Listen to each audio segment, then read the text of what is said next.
Imagine une seconde que le problème ne soit pas ton manque de discipline, ni ton manque de motivation, ni même ton manque de talent. Imagine que le vrai obstacle soit invisible, qu'il soit là dans ta tête depuis des années, à te faire croire que tu n'es pas prêt, pas assez, pas maintenant. Si ces mots te touchent, c'est parce que tu les as déjà vécus. Tu t'es déjà levé un matin avec l'envie de changer quelque chose. Un projet, un rêve, une idée qui te faisait vibrer. Et puis la journée a avancé, les obligations sont arrivées, les distractions aussi, et ce feu s'est lentement éteint. Le soir venu, tu t'es dit demain. Mais demain a fait comme souvent, il n'est jamais venu. Écoute-moi bien, ce n'est pas parce que tu es incapable de réussir, c'est parce que ton cerveau cherche à te protéger.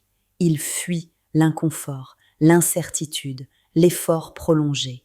Dès qu'un objectif lui paraît trop grand, trop flou, trop lointain, il appuie sur le frein. Pas pour te saboter, pour te garder en sécurité.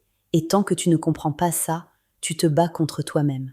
Mais le jour où tu comprends comment fonctionne ton esprit, tu arrêtes de te juger et tu commences à avancer. Réussir, tout ce que tu entreprends, ne veut pas dire tout réussir parfaitement. Ça veut dire ne plus abandonner à l'intérieur. Parce que l'abandon commence toujours là, bien avant les actes. Il commence le jour où tu te dis que tu feras ça plus tard. Le jour où tu négocies avec toi-même. Le jour où tu trahis un engagement que personne d'autre ne voit.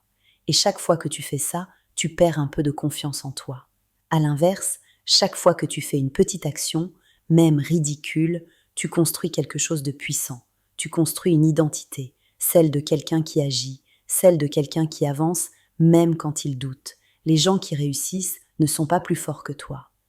Ils ont juste compris une chose essentielle. Ce sont les petites actions répétées qui gagnent toujours contre les grandes intentions. Arrête de viser énorme dès le départ. Vise faisable. Vise simple. Vise aujourd'hui.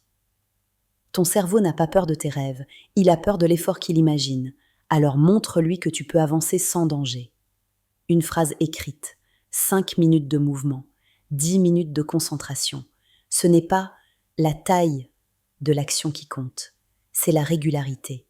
C'est le fait de revenir encore et encore, même quand l'envie n'est pas là. Ne fais pas reposer ta réussite sur la motivation. La motivation est instable. Elle dépend de ton énergie, de ton humeur, de ton environnement. Construis plutôt des routines simples, presque invisibles, des rendez-vous avec toi-même que tu respectes sans réfléchir. C'est là que naît la discipline, pas dans la force, dans la répétition. Et rappelle-toi de cette règle simple qui peut changer ta vie. Commence par 2 minutes, pas plus. 2 minutes enlèvent la peur. 2 minutes enlèvent la résistance. Et très souvent, 2 minutes deviennent 10, puis 20. Parce que le plus dur n'est jamais de faire. Le plus dur, c'est de commencer. Récompense-toi aussi. Sois conscient de tes efforts. Ton cerveau apprend par association. Effort suivi de plaisir crée une habitude. Effort suivi de critique crée un blocage. Parle-toi comme tu parlerais à quelqu'un que tu veux voir réussir. Il y aura des jours sans résultat, des jours où tu feras tout bien et où rien ne semblera avancer. Continue. La réussite est silencieuse au début. Elle teste ta constance, pas ton potentiel. Beaucoup abandonnent juste avant que les choses changent. Un jour, tu regarderas en arrière et tu comprendras que le moment clé n'était pas spectaculaire. C'était un jour banal où tu as décidé de ne pas t'arrêter. Ce jour-là, tu as gagné bien plus qu'un résultat. Tu as gagné le respect de toi-même. Alors choisis une chose, une seule, maintenant. Donne-lui quelques minutes, aujourd'hui. Pas demain, aujourd'hui. Parce que réussir tout ce que tu entreprends commence toujours par une décision simple. Ne plus t'abandonner toi-même. Et souviens-toi, ce n'est pas celui qui va le plus vite qui gagne, c'est celui qui continue.